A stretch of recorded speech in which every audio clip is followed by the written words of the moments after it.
আসসালামু আলাইকুম। আজকে আপনাদের সাথে ল্যাপটপের সাউন্ডের ড্রাইভারের সমস্যা এই বিষয় নিয়ে আপনাদের সাথে বিস্তারিত আলোচনা করব। সম্পূর্ণ ভিডিওটি আপনারা যদি আ সুন্দর মতো দেখেন তাহলে আপনাদের সাউন্ড ড্রাইভার নিয়ে সামনে কোনো সমস্যা আর ফেস করতে হবে না। তো ভিডিওটি শুরু করার আগে আপনাদেরকে কিছু বিষয় বলে রাখি। আপনাদের এখানে যে বিষয়গুলো আপনাদের ফার্স্ট অফ অল মাথায় রাখতে হবে উইন্ডোজ আপডেট, ট্রাবল শুট সমস্যা, driver problem, speaker line etcetera. তো এই বিষয়গুলা নিয়েই আসলে আজকে টপিক।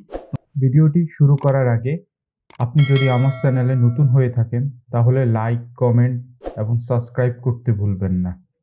তো ফার্স্ট অফ অল আমরা যদি দেখি আমাদের উইন্ডোজ আপডেট।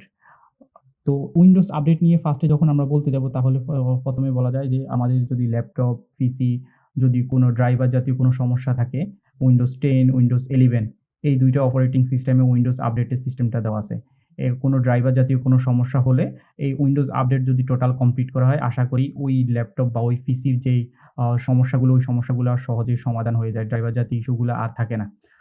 তো উইন্ডোজ আপডেটের বিষয়ে যখন আমরা বলছি স্টার্ট মেনুতে ক্লিক করে তারপর সেটিংসে গেলে আপডেট অ্যান্ড সিকিউরিটি এখানে যদি আমরা যাই, তো এখানে আমাদের উইন্ডোজটা যখন আমরা আপ টু ডেট করব, এখানে যদি আপ টু ডেট না করা থাকে এখানে আমরা আপ টু ডেট টোটালি করে নেব।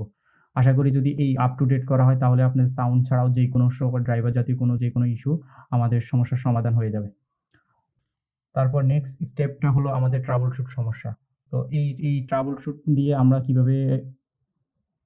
কিভাবে সমস্যা ফাইন্ড আউট করব, তো সেটাই দেখাচ্ছি। সার্চ অপশনে গিয়ে আপনি লিখবেন troubleshoot সেটিংস। এই troubleshoot সেটিংসে যখন আমরা আসবো, তখন আমরা সরাসরি নিচে চলে যাবো এডিশনাল troubleshooter। এডিশনাল troubleshooter এ আসলে সেকেন্ডে আছে আপনার প্লেইং অডিও। প্লেইং অডিও দিলে রান troubleshooter। তো এইখান থেকে আপনাকে মূলত দেখাবে আপনার ডিভাইসে কোথায় কোনো সমস্যা আছে কিনা। তো এটা অ রেড আ এটা অ্যালার্ট মেসেজ দিয়ে আপনাকে দেখিয়ে দিবে যে এইখান থেকে কোনো সমস্যা আছে বা যেকোনো জায়গা থেকে আমার সমস্যা আছে। তো ফিক্সড করার জন্যই আসলে troubleshooter এর কাজ। আরেকটা ড্রাইভার ইস্যু থাকতে পারে, সেটা আমরা স্টার্ট মেনুতে যাব। স্টার্ট মেনুতে আমরা যদি রাইট ক্লিক করে ডিভাইস ম্যানেজারে চলে যাই। ডিভাইস ম্যানেজারে গেলে আমরা নিচে পাবো sound, video and game controller. এখানে অ্যারোতে রাইট ক্লিক করে তো আমার এখানে যেহেতু সাউন্ড ড্রাইভারটা ইনস্টল করা আছে, তো আমার এখানে সাউন্ড ড্রাইভারটা হাই ডেফিনিশন অডিও ডিভাইস। তো এই ড্রাইভারটা যদি আমাদের আপডেট করা থাকে তাহলে আমাদের এই সমস্যাটা হবে না। তো আমরা চেক করে দেখতে হবে আমাদের এই ড্রাইভারটা আপডেট করা আছে কিনা। সো রাইট ক্লিক করে প্রপার্টিজ এ গিয়ে আমরা যদি ড্রাইভারে ক্লিক করি, এখানে আপডেট ড্রাইভার। এই আপডেট ড্রাইভারে আমরা যখন ক্লিক করব, সেখান থেকে browser my computer for device সেখানে চলে যাব। তারপরে let me pick from a list available এখানে চলে যাবে। এখানে যদি আদার্স কোনো ড্রাইভার যদি আপনার এখানে যদি ইনস্টল করা থাকে ওইখান থেকে আপনি চুজ করতে হবে। যদি আপনার ল্যাপটপের সাথে যদি এই ড্রাইভারটা থেকে থাকে তাহলে আপনি হাই ডেফিনিশন বা আপনার যদি অন্য কোনো ড্রাইভার থেকে থাকে ওই ড্রাইভারটা সিলেক্ট করে আপনি নেক্সট করে দিলেই আপনার সাউন্ডের সমস্যাটা সমাধান হয়ে যাবে, আশা করি। আর তাছাড়াও আরেকটা বিষয়, আমাদের যদি এখানে আইকনটা যদি ক্রস থেকে থাকে, তো আমি এখানে সাউন্ডের আইকনে রাইট ক্লিক করে আমরা সাউন্ডস এ চলে যাব। সাউন্ডস এ চলে গিয়ে এখানে চলে আসবো প্লেব্যাক। প্লেব্যাক এ ক্লিক করে আমাদের যে স্পিকার আছে ল্যাপটপের স্পিকার, এই স্পিকারে আমরা রাইট ক্লিক করব। রাইট ক্লিক করে আমরা প্রপার্টিজ এ চলে যাব। প্রপার্টিজ এ গিয়ে আমাদের এখানে চলে আসবো।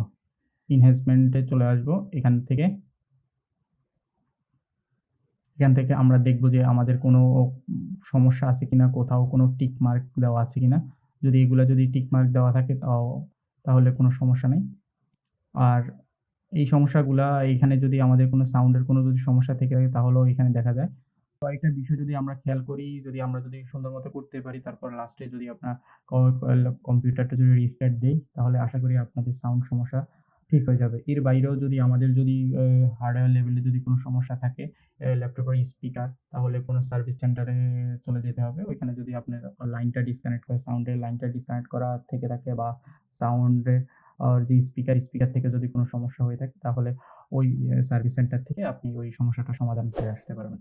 ভিডিওটি যদি আপনার উপকারে আসে তাহলে লাইক, কমেন্ট এবং সাবস্ক্রাইব করে পাশে থাকবেন।